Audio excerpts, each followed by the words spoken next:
बिस्मिल्लाहिर्रहमानिर्रहीम अल्हम्दुलिल्लाहि रब्बिल आलमीन रब्बि इश्रह ली सदरी व यस्सिर ली अमरी वहलुल उक़दतम मिन लिसानी यफ्क़हू क़ौली। আসসালামু আলাইকুম রাহমাতুল্লাহ। আজকে আমরা সূরা লুকমানের 17 নম্বর আয়াতের শেষের অংশটুকু আলোচনা করব ইনশাআল্লাহ। এর আগে আমরা দেখেছি লুকমান হাকিম তার সন্তানকে যে উপদেশ দিচ্ছেন সেখানে সুন্দর কয়েকটি উপদেশ দিয়েছেন। খুব আদরের সাথে তিনি তার ছেলেকে উপদেশ দিচ্ছেন, হে আমার আদরের ছেলে, তুমি নামাজ কায়েম করো, ভালো কাজের উপদেশ দাও, মন্দ কাজ থেকে মানুষকে নিষেধ করো এবং বিপদ আপদে সবর করো। এর আগে আমরা নামাজ কায়েম করা, ভালো কাজের উপদেশ দেওয়া, মন্দ কাজ থেকে নিষেধ করা এই ব্যাপারগুলো নিয়ে আলোচনা করেছি। আজকে আমরা যে উপদেশটি নিয়ে আলোচনা করব সেটা হচ্ছে ওয়াসবির আলা মা আসওয়াবাক, তুমি বিপদ আপদে সবর করো। এই যে উপদেশটি তিনি দিয়েছেন তার সন্তানকে, সেটি নিয়ে আমরা আলোচনা করব। তো আমরা দেখি শব্দগুলোর সাথে একটু পরিচিত হই। সেখানে বলা হয়েছে ওয়াসবির আলা মা আসওয়াবাক। তো সবর শব্দটার সাথে আমরা কম বেশি সবাই পরিচিত। আমরা নিজেরা সবরের কথা বলে থাকি, একজন আরেকজনকে সবরের উপদেশ দিয়ে থাকি। তো সবর শব্দটার সাথে আমরা যেমন বলে থাকি ধৈর্য ধারণ করা, টু বি পেশেন্ট, এই কথাটা আমরা বলে থাকি সবসময়ই। এটা আমরা খুবই পরিচিত একটি শব্দ আমাদের সবার কাছে।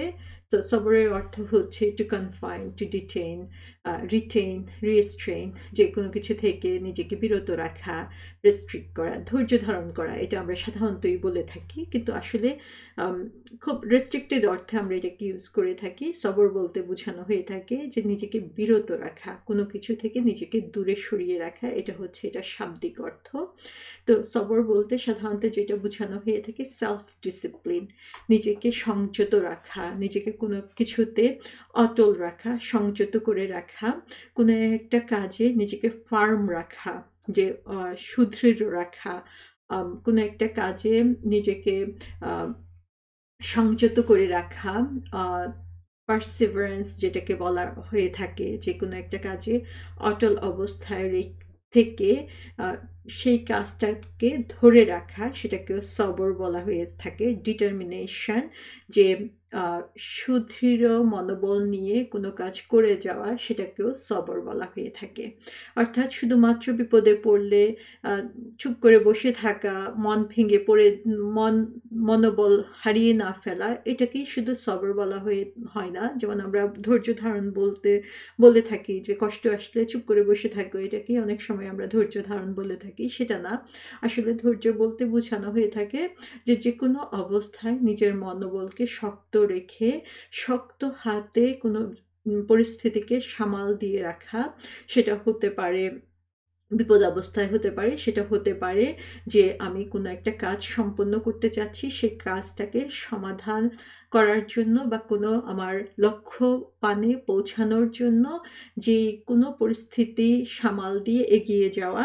অথবা আমার চারপাশে অনেক ধরনের বিপদ আপদ আসতে পারে, অনেক ধরনের ঝামেলা হতে পারে, অনেক টেম্পটেশন আসতে পারে যেটা আমাকে লক্ষ্য থেকে দূরে সরিয়ে নিয়ে যেতে পারে। সেগুলো থেকে নিজেকে বিরত রেখে আমার নির্দিষ্ট লক্ষ্যে চলার জন্য সমস্ত কিছু থেকে নিজেকে দূরে সরিয়ে রেখে এই যে অটল থাকা, সেটাকে আসলে সবর বলা হয়ে থাকে। তো সবর আসলে একটা ব্যাপক শব্দ। এখানে আমরা দেখি লুকমান হাকিম তার ছেলেকে একটা বিশেষ সবরের সাথে তাকে পরিচিত করেছেন, সেটা হচ্ছে ওয়াসবির আলা মা আসওয়াবাক, যখন তোমার উপরে বিপদ আপতিত হয়। আসওয়াবাক শব্দটা মানে হচ্ছে, আসওয়াবা মানে হচ্ছে টু ফল আপন। সো কোনো কিছু উপর থেকে যখন পড়ে, সব শব্দটা থেকে আসওয়াবা এসেছে। সব মানে হচ্ছে টু হিট, কোনো কিছু এসে আঘাত করা, সেটাকে সব বলা হয়ে থাকে। To be to the point, কোনো কিছু জাস্ট পয়েন্টে এসে পড়া। যেমন তীর যখন মারা হয়, সেটা যখন জাস্ট লক্ষ্যবিন্দুতে পৌঁছায় তখন সেটাকে সব বলা হয়ে থাকে। অর্থাৎ কেন্দ্র পৌঁছানো, যেখানে টার্গেট, সেই টার্গেটে পৌঁছানোটাকে সব বলা হয়। এবং সেটা যখন উপর থেকে এসে পড়ে তখন সেটাকে উঁচু অবস্থান থেকে নিচে এসে পড়াটাকে সব বলা হয়ে থাকে। সব বলতে বোঝানো হয় যে উপর থেকে, কারো উপর থেকে কোনো কিছু এসে পড়লো এবং সেটা ঠিক টার্গেটে এসে পড়া, তখন সেটাকে আসওয়াব বলা হয়। তো এটা বলা হচ্ছে যে কোনো বিপদ যখন কারো উপরে এসে পড়ে এবং সেই বিপদটা তার জন্যই টার্গেট করা হয়েছিল এবং সে টার্গেট মতো এসে তাকে যখন পর্যুদস্ত করে দেয়, তাকে যখন সে বিপদটা এসে তাকে ছেয়ে ফেলে, তখন সেটাকে আসওয়াবা বলা হয়ে থাকে। তো আমরা দেখি লোকমান হাকিম তার সন্তানকে উপদেশ দিচ্ছে, যখন তোমাকে এভাবে বিপদ পর্যুদস্ত করে দিবে, তোমার উপর বিপদ আচ্ছন্ন হয়ে পড়বে, তখন তুমি সবর অবলম্বন করো।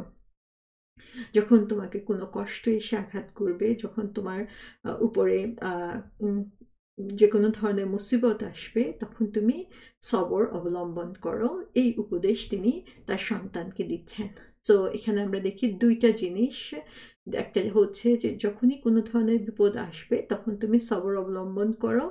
আরেকটা জিনিস আমরা এখানে দেখি যে এখানেও তার হিকমার একটা পরিচয় আমরা দেখতে পাচ্ছি। সেটা হচ্ছে যে এর আগে যে কথাগুলো তিনি বলেছেন যে নামাজ প্রতিষ্ঠা করো, নামাজ প্রতিষ্ঠার পরেই তিনি বলছেন তুমি মানুষকে ভালো কাজের উপদেশ দাও, খারাপ কাজ থেকে দূরে সরিয়ে রাখো। এই কাজগুলো খুব সহজ কাজ না, এই কাজগুলো অবশ্যই কঠিন একটা কাজ। নামাজ প্রতিষ্ঠা করার কথা যে বলা হয়েছে, এই কাজটা নামাজ পড়া এক ধরনের কথা, কিন্তু যখন সেটাকে স্টাবলিশ করার কথা বলা হয়েছে, সেটা কিন্তু খুব ইজি একটা কাজ না।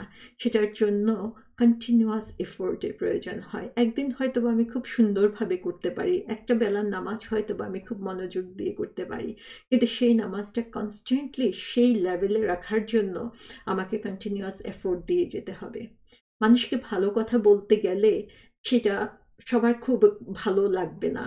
সে বলতে গেলেই আমাকে বিভিন্ন কথা শুনতে হবে, খারাপ কাজে বাধা দিতে গেলেই আমার নিজের উপরে বিভিন্ন বাধা চলে আসবে। আমরা এখনো যখন দেখব যে মানুষকে ভালো কথা বলতে যাব, খারাপ কাজ থেকে দূরে সরিয়ে আসতে বলবো, এই সুন্দর একটা এনভায়রনমেন্ট তৈরি করতে গেলে দেখা যাবে আমার কাছের মানুষগুলোই সবার আগে আমার উপরে আঘাত হানছে, কথা দিয়ে কাজ দিয়ে প্রতিটা মুহূর্তে তারা আমাকে বিভিন্নভাবে পর্যুদস্ত করার জন্য চেষ্টা করছে। এই পরিস্থিতির জন্য তিনি তার ছেলেকে আগে থেকেই প্রস্তুত করে দিচ্ছেন যে এই কাজগুলো যখন তুমি করতে যাবে, যখনই কোনো চেঞ্জ আনতে যাবে তোমার নিজের মাঝে, তোমার আশেপাশে পরিবেশের মাঝে, তোমাকে স্ট্রাগল ফেস করতে হবে এবং তুমি দেখবে চারদিক থেকে বিপদ তোমাকে ছেয়ে ধরছে। এবং যখন এই চেঞ্জ আনতে যাবে, বিপদ আসবেই, বিপদ তোমার উপরে এসে যেন তোমাকেই টার্গেট করে আঘাত হানবে এবং সেই বিপদে তুমি ধৈর্য ধারণ করবে। সুবহানাল্লাহ, কত সুন্দরভাবে তিনি তার ছেলেকে মানসিকভাবে প্রস্তুত করছেন যে এই বিপদকে অ্যাভয়েড করার কোনো সুযোগ তোমার নেই। তাই এটা কিন্তু আসলে আমাদের জন্য সঠিক।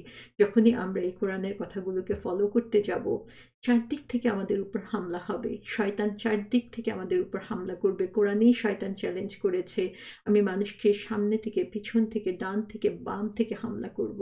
শয়তান নিজে এসে এই হামলাগুলো করবে না, শয়তান হামলা করাবে আমাদের আশেপাশে মানুষগুলো দিয়ে।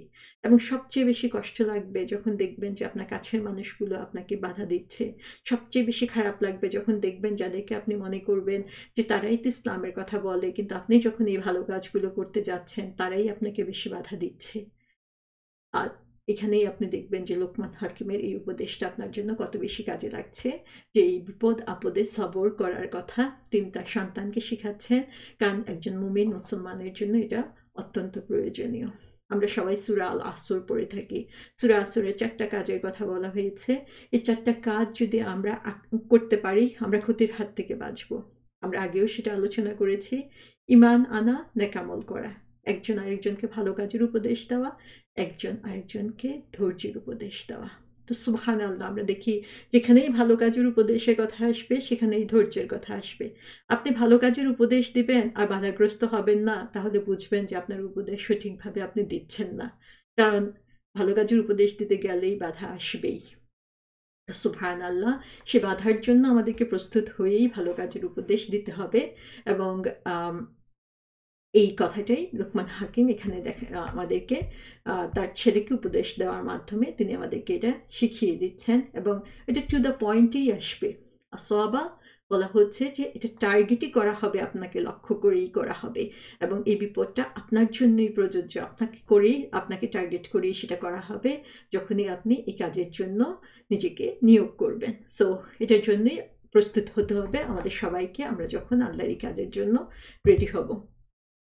তো সবরের ব্যাপারে বলা হয়েছে, ইবনুল কাইয়ুম খুব সুন্দরভাবে এই সবরকে 3 ভাগে ভাগ করেছেন। সেই 3টা ভাগ হচ্ছে যে যখন মানুষ আল্লাহর যে কমান্ড, আল্লাহর যে ফরজ কাজ, নির্দিষ্ট কাজগুলো রয়েছে, অব্লিগেশন, সেগুলোকে যখন পালন করতে চায় তখন এক ধরনের সবর রয়েছে। যেমন হচ্ছে আমরা যেমন নামাজের কথা চিন্তা করতে পারি, নামাজ পড়তে গেলে, রোজা রাখতে গেলে, দান খয়রাত করতে গেলে, তখন দেখা যাবে যে এক ধরনের সবর আমাদেরকে অর্জন করতে হবে, এক ধরনের ধৈর্য আমাদেরকে দেখাতে হবে।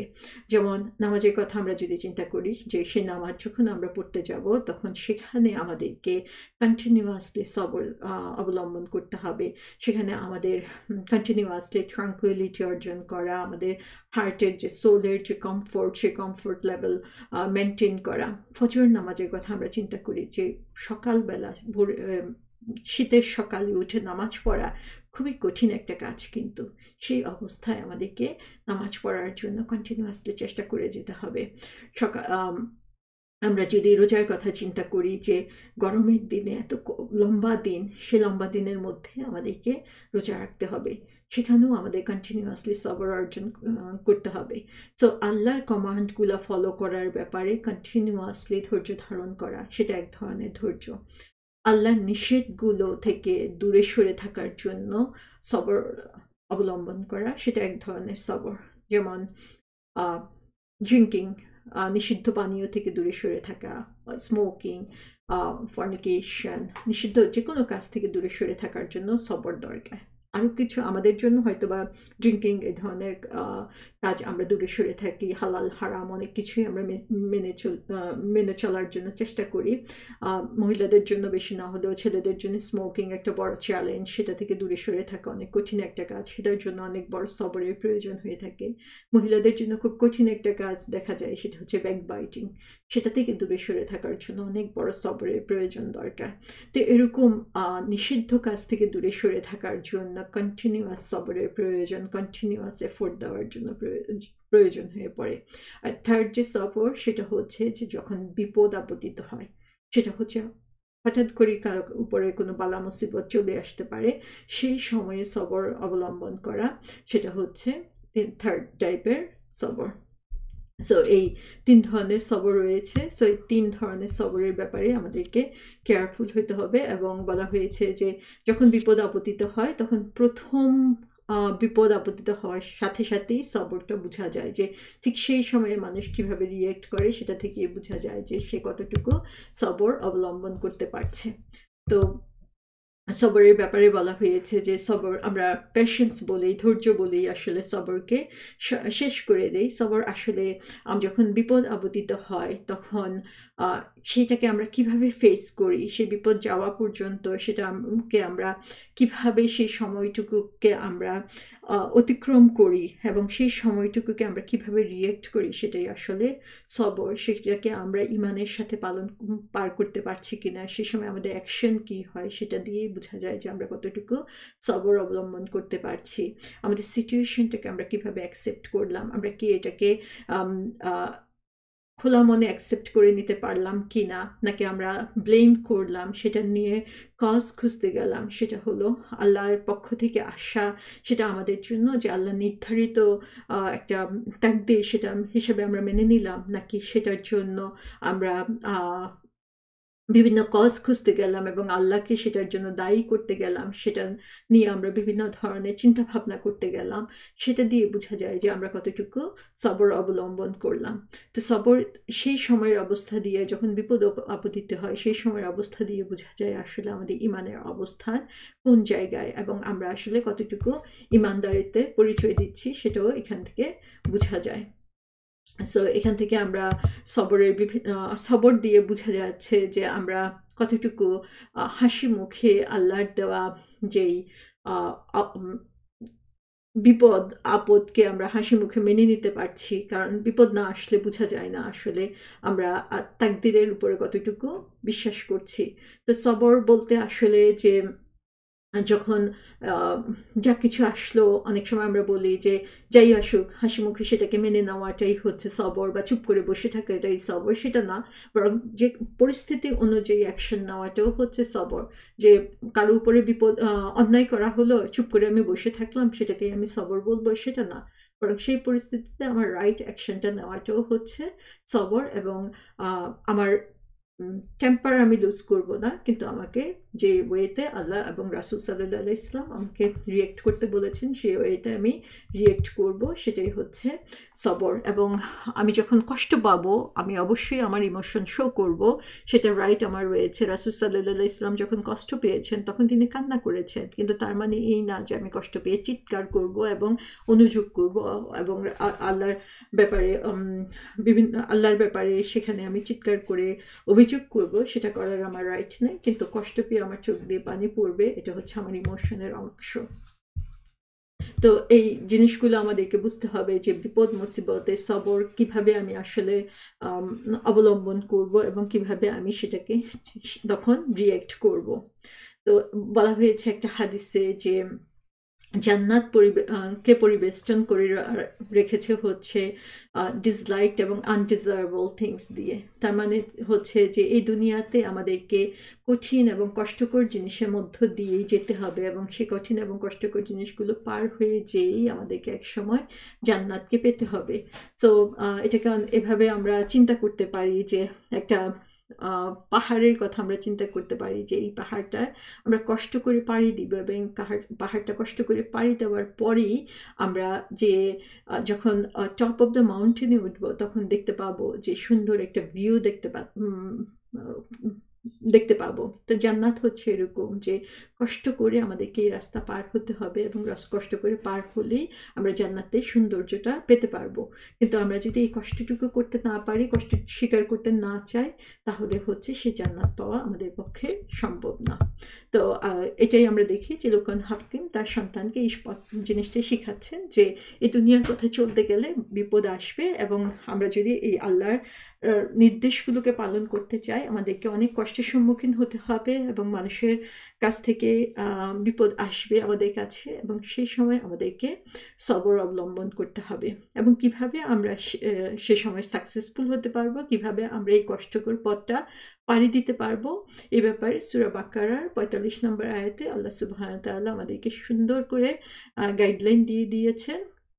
সেখানে তিনি বলেছেন ওয়াস্তাঈনু বিস-সবরি ওয়াস-সালাহ ওয়া ইন্নাহা লাকাবীরাতু ইল্লা আলাল খাশিয়িন।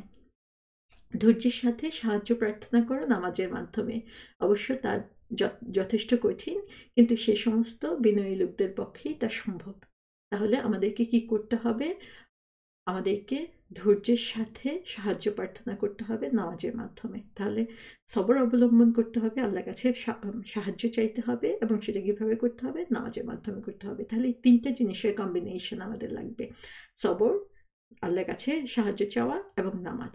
এই তিনটা জিনিসই খুব কঠিন, এটা আল্লাহ সুবহানাহু ওয়া তাআলা আমাদেরকে বলে দিয়েছেন।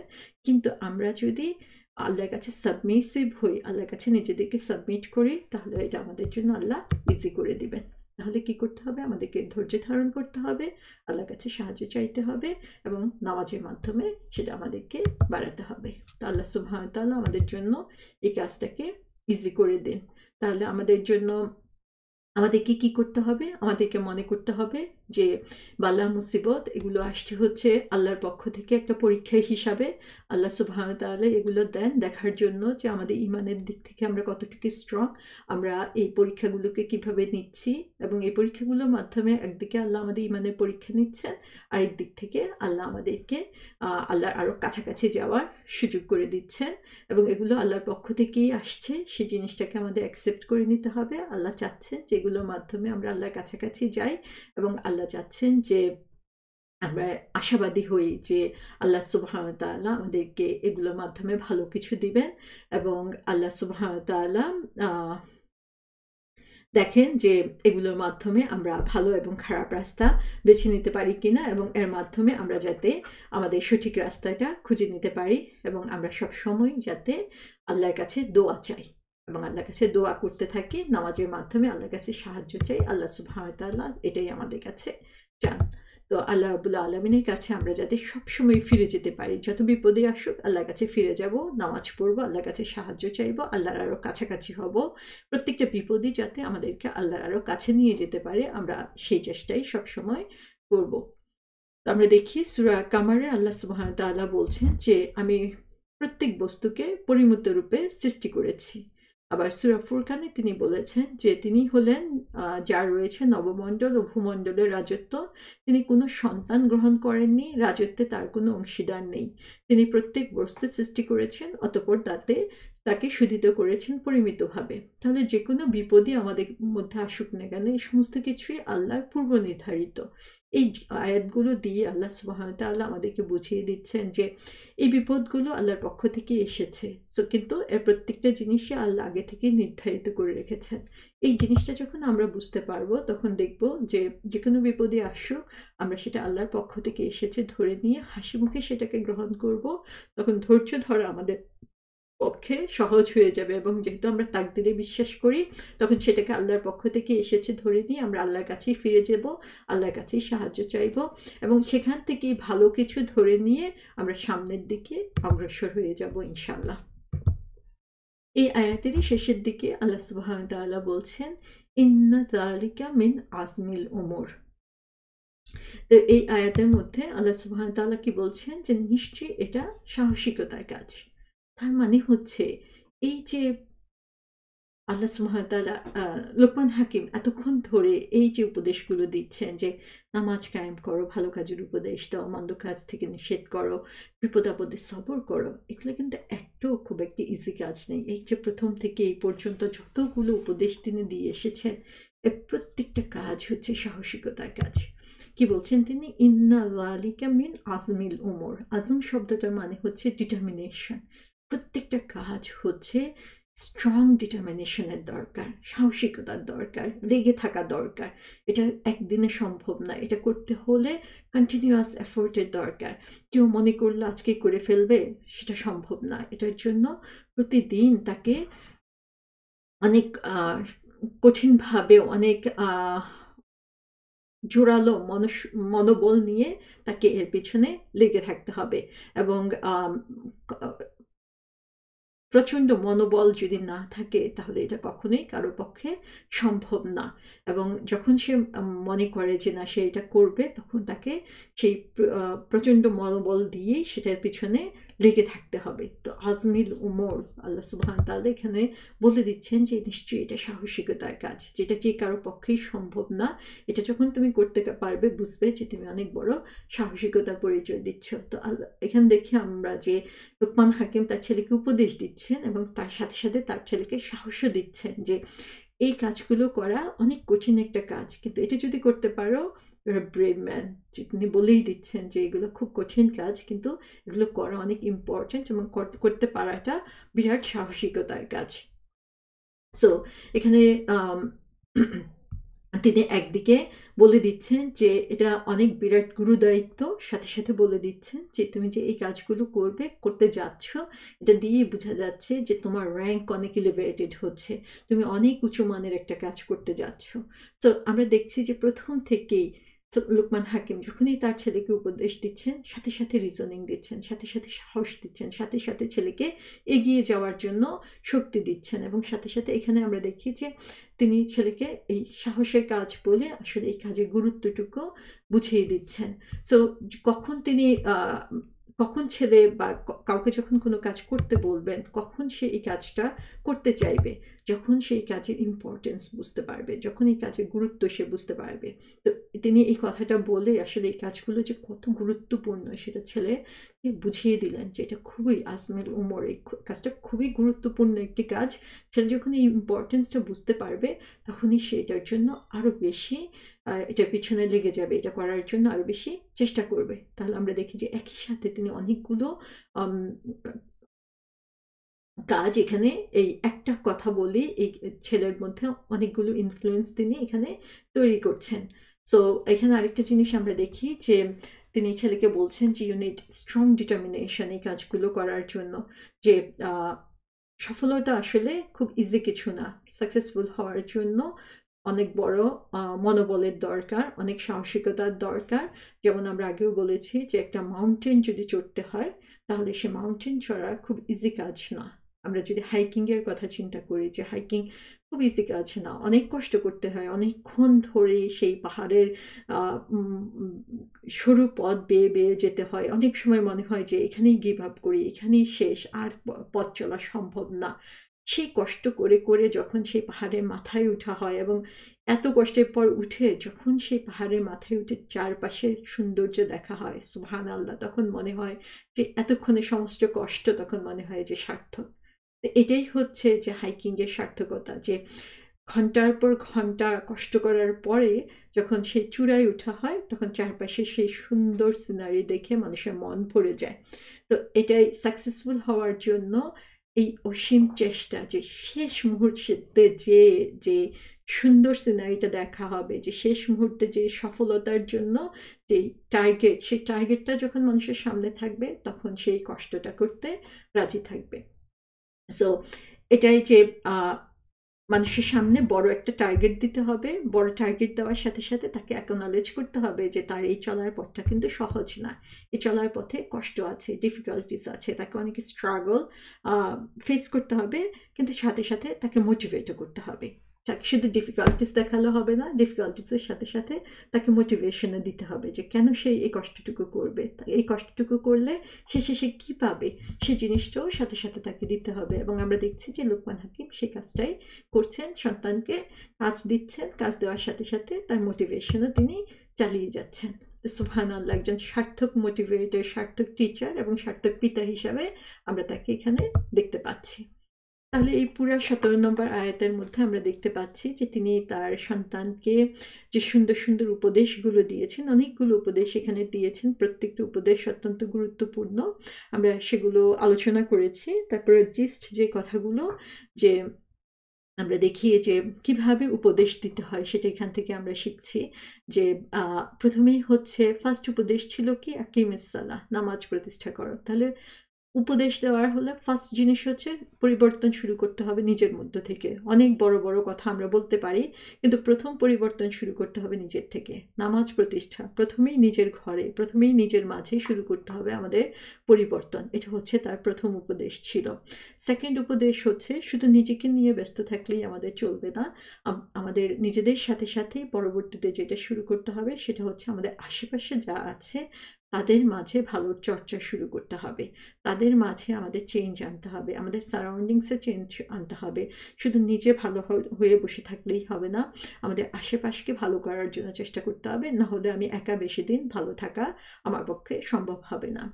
থার্ড যেটা, সেটা হচ্ছে যে যখনই কোনো বিপদ আসবে তখনই সেটা ধৈর্য ধারণ করার জন্য চেষ্টা করতে হবে, সেজন্য নিজেকে রেডি করতে হবে ধীরে ধীরে। 4 নাম্বার হচ্ছে যে মুসিবত আসবে এবং সেটার জন্য তাকদিরের যে শিক্ষা, সে শিক্ষা আমাদেরকে দিতে হবে। আমাদের নিজেদের জন্য সেই শিক্ষা কার্যকর করতে হবে, আমাদের সন্তানদেরকে সেই শিক্ষা দিতে হবে যে জব লস হতে পারে, আমাদের পড়াশোনায় খারাপ হতে পারে, যে কোনো সময় যে কোনো বিপদ হতে পারে। সেই সময়ে আমাদের কি করতে হবে, সেই সময়ে যে হ্যাঁ পরীক্ষায় খারাপ রেজাল্ট হলো কেন সেজন্য আমি আমার সন্তানকে বকাবকি করব না, সেই সময় তাদেরকে আমরা মোটিভেট করব, উৎসাহ দিব। তাদের খারাপ রেজাল্ট করলো কেন, কোনো স্পোর্টসে তারা উইন করলো না কেন, সেজন্য তাদেরকে আমরা কিভাবে মোটিভেট করব, কিভাবে তাদেরকে সেই সময় কদরের শিক্ষা দিব, সেই জিনিসগুলো আমরা আস্তে আস্তে তাদের মাঝে শেখানো শুরু করব। তারপরে আমরা দেখি যে তিনি এখানে যে জিনিসগুলো শিখিয়েছেন, যে ছোটকালে আমরা চিন্তা করি যে এত ছোট থাকতে তাদেরকে, বাচ্চাদেরকে আমরা কি শিখাবো, এগুলো কদরের শিক্ষা অথবা অন্যদেরকে ভালো কাজের শিক্ষা। তিনি ছেলেকে প্রথম থেকে এই জিনিসগুলো শিখাচ্ছেন যে অন্যদেরকে ভালো কাজে উপদেশ দেওয়া খারাপ কাজ। কারণ বাচ্চাদেরকে প্রথম থেকেই যদি আমরা এইসব ব্যাপারে মোটিভেট করি, আস্তে আস্তে তারা একজন কনসিয়াস অ্যাডাল্ট, হেলদি অ্যাডাল্ট হিসেবে গড়ে উঠবে। প্রথম থেকেই তাদের মাঝে এই ভালো কাজগুলো ইনস্টিল করতে হবে, আমাদের ভালো কাজের শিক্ষাগুলো তাদের মাঝে দিতে হবে। এবং আমরা দেখি যে তিনি প্রথম থেকেই বাচ্চা সন্তানের মাঝে ফিয়ার অ্যান্ড হোপ, আল্লাহর ব্যাপারে ভালোবাসা এবং আল্লাহর ব্যাপারে ভয়, এই জিনিসগুলো মধ্যপন্থা অবলম্বন করা শিখাচ্ছেন আল লাতিফ এবং আল খাবিরের মাধ্যমে। এবং এখানেও আমরা দেখি যে প্রত্যেকটা কাজের মাঝে তিনি ব্যালেন্সের মাধ্যমে উনি শিখাচ্ছেন যে একদিকে আল্লাহর ব্যাপারে ভয় শিখাচ্ছেন যে আল্লাহ ওয়াচিং, আরেকদিকে দেখাচ্ছেন যে আল্লাহ অলওয়েজ আমাদের সাথে আছেন, সে জিনিসগুলো শিখাচ্ছেন। তো ব্যালেন্সড ওয়েতে সমস্ত কিছু শিখানো। আর এখানে আমরা দেখি যে তিনি সাহস দিয়ে যাচ্ছেন যে এই কাজগুলো করা অনেক সাহসিকতার ব্যাপার।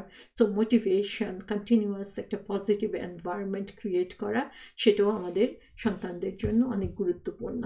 তো সুবহানাল্লাহ, যে প্যারেন্টিং ছোটকালে যেমন করতে হবে তেমনি সাথে সাথে বড় অবস্থাও, বাচ্চারা যখন বড় হয় তখনও তাদের মাঝে এই কন্টিনিউয়াস এফোর্ট আমাদেরকে চালু রাখতে হবে। তো কন্টিনিউয়াস প্যারেন্টিং একটা হচ্ছে কন্টিনিউয়াস কাজ, এই কাজগুলো আমাদের চালু রাখতে হবে এবং আমরা প্রতিনিয়ত যাতে নিজেরাও শিখতে পারি এবং শিখাতে পারি। এবং আমরা দেখি যে লোকমান হাকিম শুধু যে লেসন দিয়ে যাচ্ছেন তাই না, সাথে সাথে রিজনিংও দিচ্ছেন। তো এই জিনিসগুলো আমাদের শিখতে হবে এবং সেজন্য আমাদের নিজেদের নলেজ আসলে বাড়াতে হবে। তো আল্লাহ সুবহানাহু ওয়া তাআলা আমাদেরকে নিজেদের শিখার এবং সাথে সাথে আমাদের বাচ্চাদেরকে শিখানোর তৌফিক দিন।